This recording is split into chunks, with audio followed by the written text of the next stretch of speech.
Hey, Texas is such a large state. There's so much land that, I mean, you could have just about every animal in the United States could live here. Man, we have so much land just on our lease. There's so much shot opportunity. There's tons of wildlife. And I mean, every year we shoot dozens of hogs under our kill lights with our bows. We got predators. We try to lay off of that till about once a year when, you know, Kirk and John come and hunt with us. But this time we're gonna do something a little different. We're gonna head to West Texas to Marfa. We're gonna bring the HD series lights and we're gonna go after the predators in some different terrain. We don't want the truth, we just want control. I'm on my own, here we go. Come on, man, put it on me if you want it, 'cause I'm sick and tired of this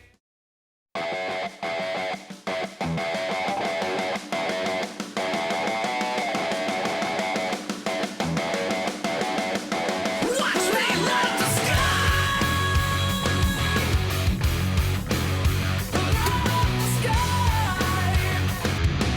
Game time whipping, mint condition, lights out stomping all competition. My utmost to its highest, it gets no flyer. We set the mainframe on fire.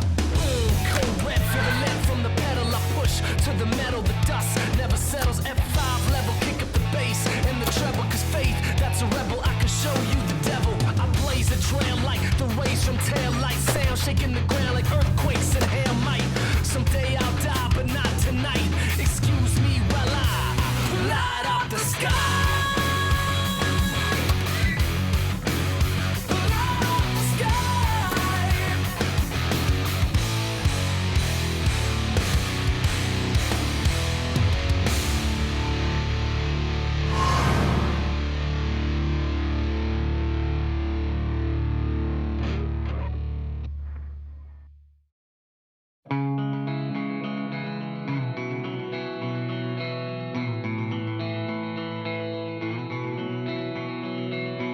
There's really not a type of hunting that I can think of that I don't like. I mean, I like doing it all. You know, the biggest complaint I have is just not being able to do it enough.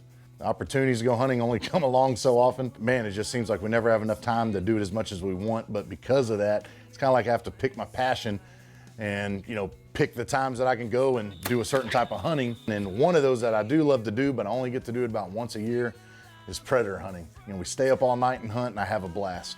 We load up the high rack, crank up the HD lights and LED light bars, and go spend a couple of nights calling. You know, it's something that every hunter should experience and do at least once. You don't have to invest thousands of dollars to do it. It's exciting. It just takes a little bit getting used to and learning. We have so many predators on our place because of the wildlife and all the deer. And so we got to do our best to get on those animals every year. That's where John Reed and Kirk McKendry come in. Man, they are just incredible predator hunters. They just have the passion for these predators like Scott and I do for the whitetails. When it gets to be that time of the year, we meet up with them and we try to put a game plan together to get on some of those predators. Fill me up to give me life, and I can't believe it.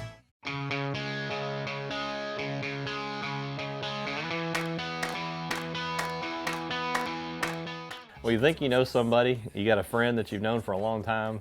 John Reed and I eat lunch at least once a month, and you know, we try to do it every other week if we can. We spend a lot of time together. He's one of my very best friends, but I didn't know how much he likes predator hunting. As far as we knew, man, this guy is an unbelievable whitetail hunter, great bow hunter. He's hardcore, he's passionate like Chad and I are. And you know, we're only wanting to shoot mature deer, all that.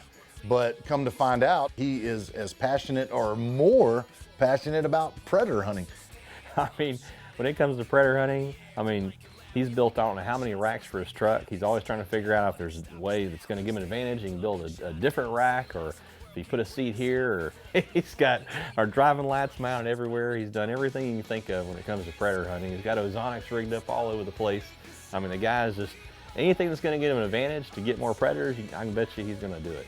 We knew that we had to get him hooked up with Kirk McKendry and that they would be a great combo team, and they really hit it off. They started immediately planning a trip to get together again in Texas.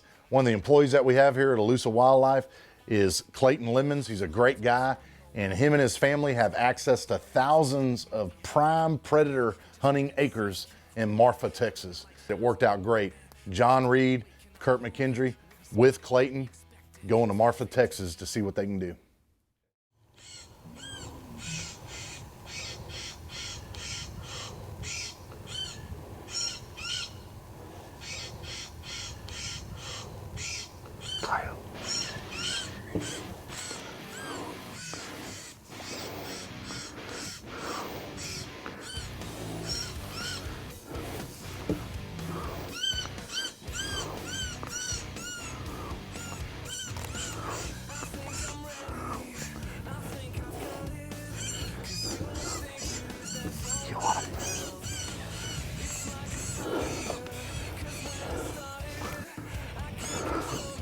Oh.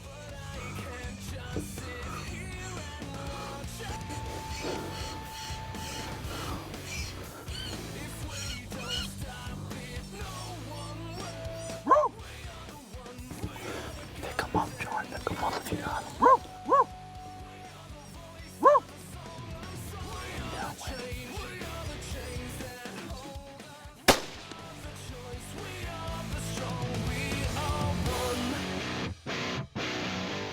Come in and couldn't stop him with a howl. Usually works, but went out and started heading toward our downwind a little more, and good shot. The first time he stopped them, like they always find when you do stop them, they have a way of They get that bush. get the bush between them. Yeah, It's awesome, man. it's what they do. It's a good start to a weekend, though. Yeah, it's our second stand of the He's a night. good We're on pup. new country. We've never called here before. We're sort of making stands almost as we go. It's ground that we've never laid eyes on. So when you can go into a place in total darkness, never seen it, and make this happen, that's doing stuff right. John Reed, you did it again. Nice shot. Good job. 223, right? 223. Good deal. Good deal. VMAX. 750. Yep. Good job.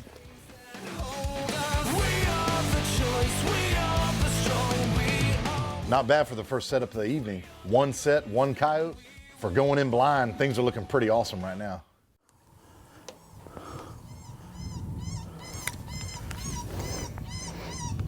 Kill it.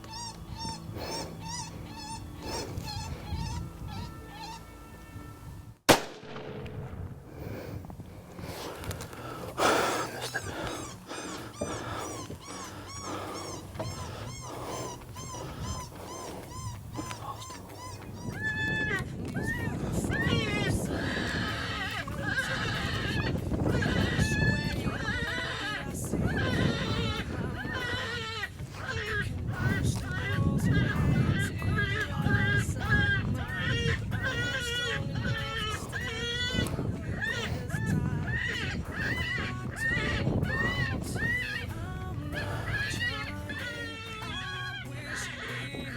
Oh!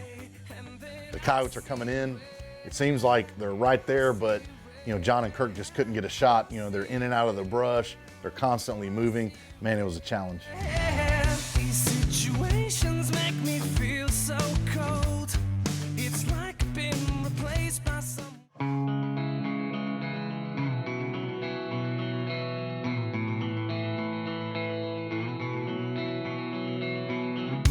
The night was going great for a while. We got one kill, almost had two others.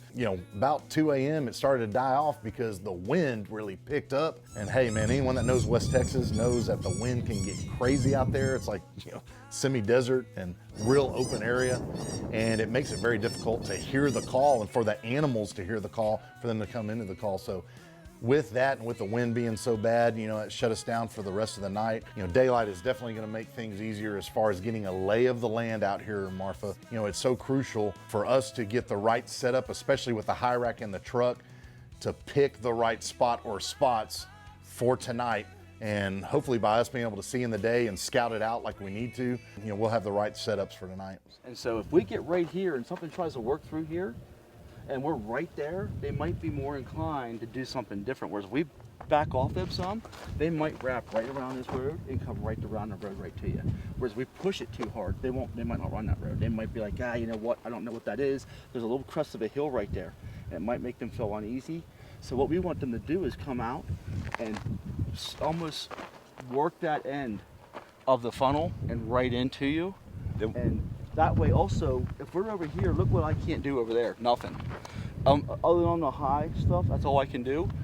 When we cheat over there, I can now shoot down in there, so. Then what I'm gonna do, I'm gonna come here, I'm gonna look for my rocks here in the road, and I'm gonna back up that pile of cactus. Yes. Straight in right there. I can see all over here, you can see all over Right. there. That's got the it covered. most strategic way to place the vehicle. On that left side, you're gonna give them a more comfortable egress to come in, which is gonna give them more confidence to come to our calling. Well, So let's just a get simple out of here adjustment. before we spook them too much. Yeah, we're good. Let's go make another waypoint. Hold on for a second. If words can be weapons, then what I say can affect it. They're not just words on a record. And I can John and Kirk, man, they found at least 5 great sets for tonight. You know, they even stacked up rocks where they know exactly where to park and to be in good position with the high rack. It's exciting to be able to scout and do all that during the day and have everything tight and right with the setups. But, you know, when you're out here in mountainous terrain, way West Texas, pretty much in the middle of nowhere in the desert, things can go wrong for you real quick. So we either work it out and figure it out or rig a way out of here, or we got a long walk and then still not figured out how we're gonna get it out. Are you caught up?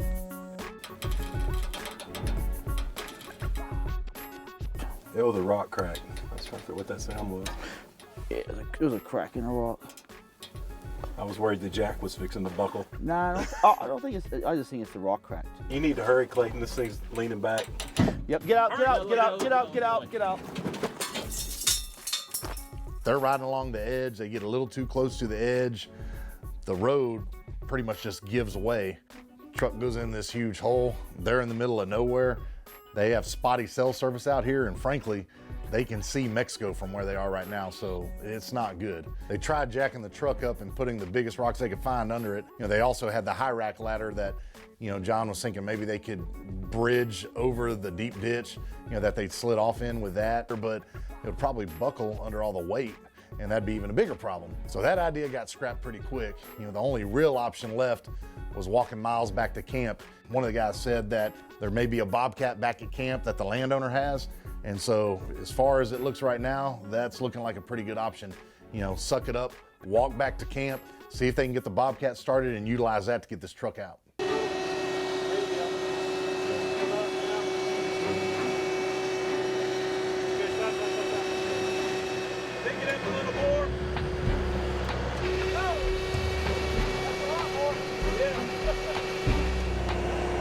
Keep coming. Okay, now slide.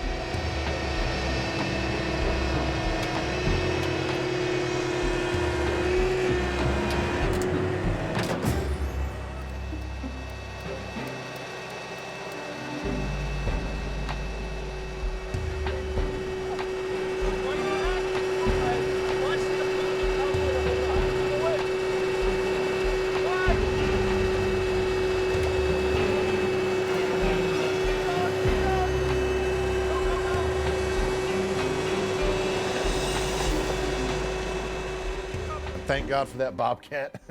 You know, I know that was a lot of work in the middle of the night, but you know, they got the truck out and they're back in action. Unfortunately, getting the truck back out on four wheels pretty much took all night. I know the guys are really tired, so they're gonna get some rest and they'll be at it again tomorrow night. All the craziness and all the problems and all the setbacks will be done. And tomorrow night we'll have some good action and hopefully have a lot better luck. Away into the outer side of mine, but I'm not strong enough to stand alone here in this tide. I don't want to, I'm not trying. I wish it would just go away, and then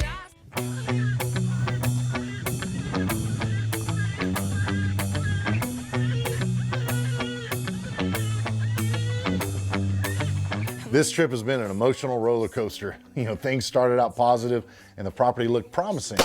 But with the incident with the truck and all that, the animals not really responding well to the call, you know, the excitement about the property has faded a little bit, frankly.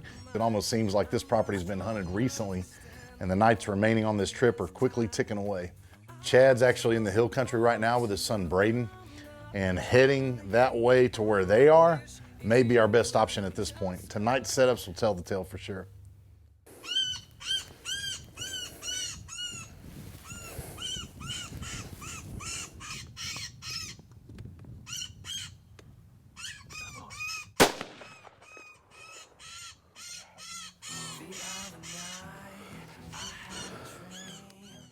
Old 500, EWT 500 model.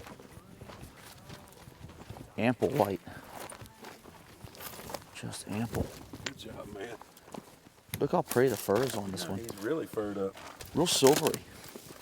We scouted this place hours ago. Our game plan was pretty simple. Just make as many stands in the daytime, like map them out. We went as far back as we really could get into the back country. We're pretty much just north of Mexico in West Texas.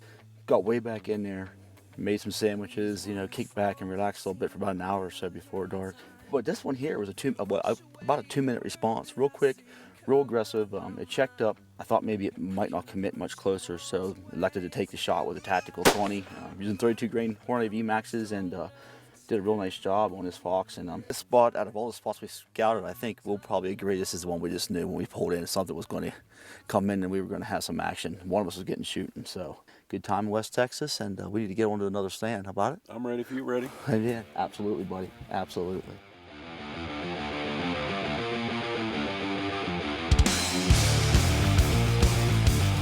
Shooting one fox, that's great, but that's not enough to keep us way out here. And I think it's time for plan B, to pack up, head to the hill country where Chad's already there.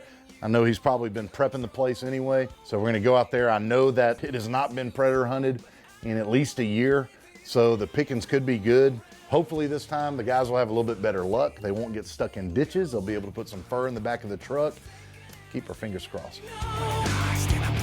Wheels keep burning. I'm about ready to run when I get angry. You know, there's all kinds of opportunities in the outdoors now. You got bow hunting and gun hunting, you got predator hunting and bow fishing and small game hunting. No matter what it is, I think all of us that love the outdoors would agree that hunting is just fun. God gave us this incredible gift when He gave us the outdoor lifestyle. It's an adventure every day that we get a chance to go afield. But you know, as a pastor, I run into people all the time that when they think about a personal relationship with God or going to church, they think it's some dull, boring, no fun experience. And I would just say to you that after 25 years of walking with the Lord myself personally, nothing could be further from the truth. Do you know that God said in John 10 in the Bible that Jesus said, "I came to give you life, and to give you the fullest life that you could possibly experience." When you really walk with God, and not just religion, but a relationship, it is a live life to the fullest experience, and I promise you it'll be the adventure of your life. And if you have not experienced that yet, I would just say give God another try. Enter into a relationship with Him and begin to watch what happens in your life. You'll be glad that you did. If you'd like to know more about a personal relationship with God through His Son, Jesus Christ, just go to elusivewildlife.com and click on the Moment of Truth tab. Cut me like those words you throw.